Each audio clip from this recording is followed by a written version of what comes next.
নমস্কার। আজ তো বুধবার।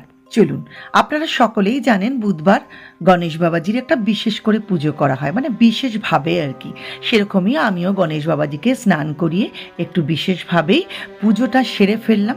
তো পুজোটা সেরে নেওয়ার পর চলে এলাম কিচেনে, ভাবলাম একটা বিশেষ কোনো চটজলদি একটা রেসিপি দেখিয়ে ফেলি যারা আপনারা এখনও জানেন না। পাত্র একটা নিয়ে ফেললাম, 1 কাপ আটা নিয়েছি, আর 1 কাপ নেব বেসন।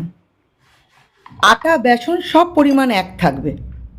তারপরে নিয়ে নেব আমি 1 কাপ সুজি। 1 কাপ সুজি নিয়ে নেওয়ার পর আমি যেটা করে রেখেছি, এখানে কেটে রেখেছি টমেটো কুচি, ক্যাপসিকাম কুচি, আদা কুচি, লঙ্কা কুচি, গাজর কুচি আর পেঁয়াজ কুচি।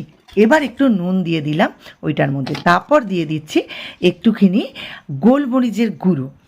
তারপর একে একে যা কেটে রেখেছি, মানে পেঁয়াজ কুচি, আদা কুচি, লঙ্কা কুচি, গাজর কুচি, টমেটো কুচি, ক্যাপসিকাম কুচি, সমস্ত কিছু আমি এই মিশ্রণটার মধ্যে দিয়ে ভালো করে মিশ্রণ করব।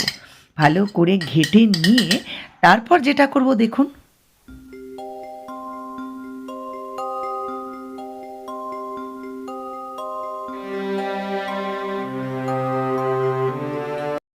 এবার যেটা করব, দুটো ডিমকে তার মধ্যে ফেটিয়ে নেব। ওই শুকনো অবস্থায় সমস্ত মিশ্রণটাকে মাখিয়ে নিয়েছি, নেওয়ার পর দুটো ডিম দিয়ে দিলাম। এইবার দুটো ডিম দেওয়ার পর আবার ওই মিশ্রণটাকে সুন্দর করে মাখবো।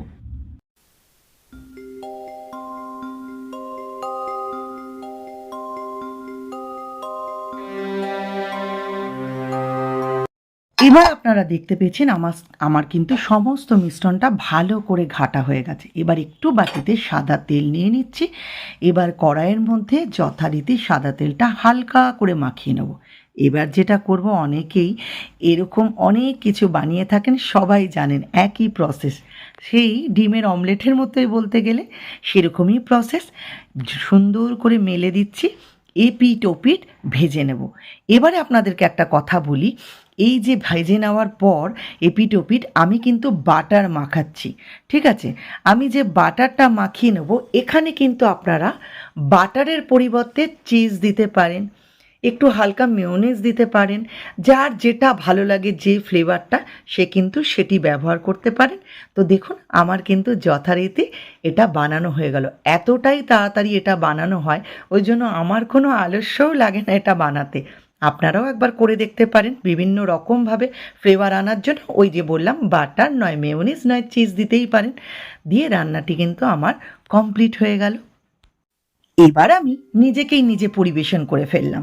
তো আমি নিয়ে নিয়েছি একটা, তার সাথে দেখুন আচার নিয়েছি, একটু সস নিয়েছি। তো দিয়ে খেতে কিন্তু বেশ ভালো হয়েছিল।